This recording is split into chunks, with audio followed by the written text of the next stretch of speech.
नमस्कार। मार्गशीर्ष महीने के शुक्ल पक्ष को पड़ने वाली एकादशी को मोक्षदा एकादशी कहा जाता है। मोक्षदा एकादशी का मतलब है मोह का नाश करने वाली, अर्थात ये एकादशी मोह का नाश करने वाली है। हिंदू धर्म ग्रंथों में इसे पितरों को मोक्ष दिलाने वाली एकादशी कहा गया है। ऐसा मानते हैं कि मोक्षदा एकादशी के दिन व्रत करने से व्रतियों के सभी पापों का नाश हो जाता है और उनकी मनोकामना की पूर्ति होती है।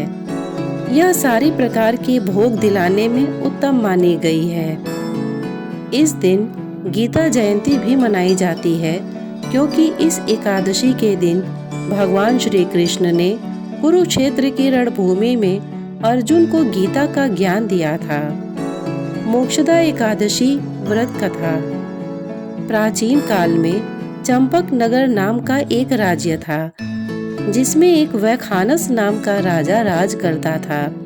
वैखानस के राज्य में चारों वेदों के ज्ञाता ब्राह्मण रहते थे।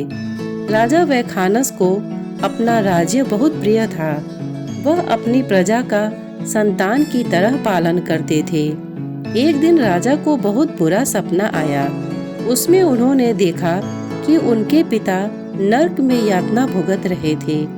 यह देखकर राजा का मन करुणा और अश्रु से भर गया। सुबह उठकर उसने सभी ब्राह्मणों को बुलाया और अपनी व्यथा का वर्णन किया। राजा ने ब्राह्मणों से प्रार्थना करते हुए कहा कि वह अपने पिता को इस प्रकार नरक की यातना में देखकर उनका मन बहुत उदास हो चुका है। यदि एक पुत्र के नाते वह उनको कष्ट से मुक्त नहीं कर सकता तो उसका जीवन व्यर्थ है। इसलिए कृपया करके वह उनका मार्गदर्शन करे कि किस प्रकार वह अपने पिता को इस नरक की यातना से मुक्ति दिला सकता है। राजा की बात सुनकर ब्राह्मणों ने कहा कि उनकी नगर की सीमा पर पर्वतों से घिरा हुआ एक जंगल है, जहाँ महान तपस्वी पर्वत मुनि रहते हैं। वह त्रिकाल ज्ञानी है। उसको उनकी शरण में जाकर याचना करनी चाहिए। वह अवश्य ही उनकी सहायता करेंगे। ब्राह्मणों की बात सुनकर राजा वैखानस उसी समय जंगल की ओर निकल पड़े। वहां पर्वत मुनि के आश्रम में जाकर उन्होंने ऋषि को प्रणाम किया। महान तेजस्वी और तपस्वी पर्वत मुनि ने राजा से अपने परिवार और राज्य की सारी दुख भरी कहानी के बारे में पूछा। राजा ने उसका उत्तर देते हुए कहा कि उनके आशीर्वाद से राज्य और राज्य के सभी अंग सुखी और सुरक्षित हैं। बस एक ही व्यथा है जिसके समाधान के लिए वह उनकी शरण में आए हैं। यह कहकर राजा ने अपने स्वप्न की बात सुनाई। राजा की बात सुनकर पर्वत मुनि मग्न हो गए और उन्होंने राजा की भूत, भविष्य और वर्तमान पर विचार किया। कुछ समय बाद आंखें खोलकर उन्होंने राजा से कहा कि उनके पिता अपने पूर्व जन्म के दुष्कर्म के कारण नरक में यातना भुगत रहे हैं। यह सुनकर दुखी हुए राजा ने ऋषि से पूछा कि इसका निवारण क्या है। वह किस प्रकार अपने पिता को इस पाप कर्म से, इस नरक से मुक्ति दिला सकते हैं। पर्वत मुनि ने कहा, मार्गशीर्ष के शुक्ल पक्ष में मोक्षदा एकादशी आती है। यदि वह एकादशी का श्रद्धा और नियम पूर्वक पालन करेंगे तो उस अर्जित पुण्य फल को अपने पिता को अर्पित करेंगे तो अवश्य ही उनके पिता को नरक से मुक्ति मिल जाएगी। ऋषि के बात से संतुष्ट होकर राजा वापस अपने महल में आ गया और आने वाले महीने में उन्होंने अपने परिवार के साथ मोक्षदा एकादशी का नियम पूर्वक पालन किया। उससे अर्जित पुण्य फल को उन्होंने जैसे ही अपने पिता को अर्पित किया, उसी समय आकाश से पुष्प वर्षा हुई। राजा ने अपने पिता को दिव्य विमान में बैठकर उन्हें आशीर्वाद देते हुए बैकुंठ की ओर जाते हुए देखा। यह एकादशी चिंतामणि के समान है।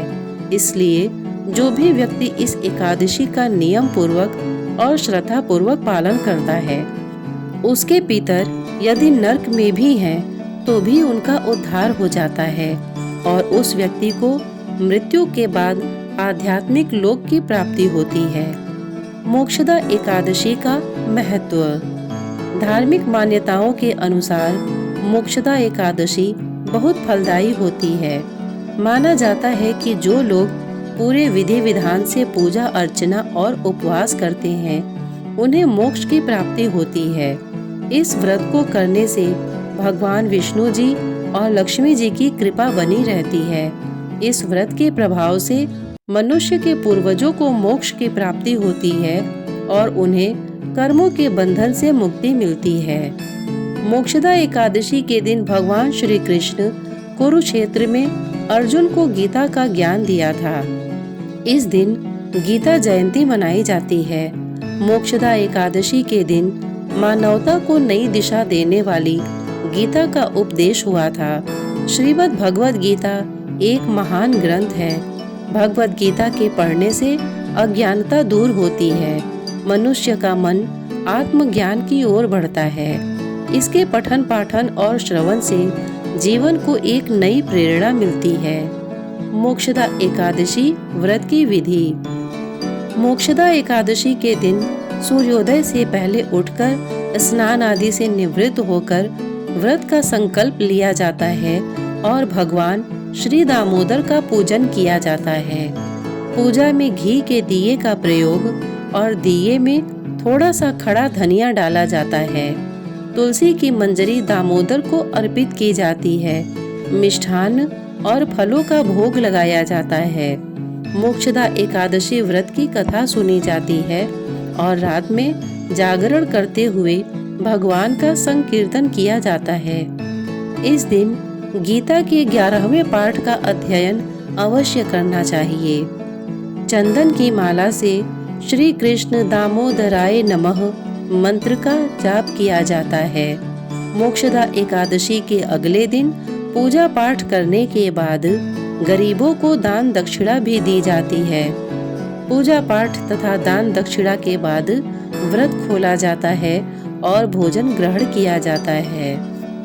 इतने धैर्य से इसे सुनने के लिए आपने अपना बहुमूल्य समय दिया। इसके लिए आपका बहुत बहुत धन्यवाद। नमस्कार।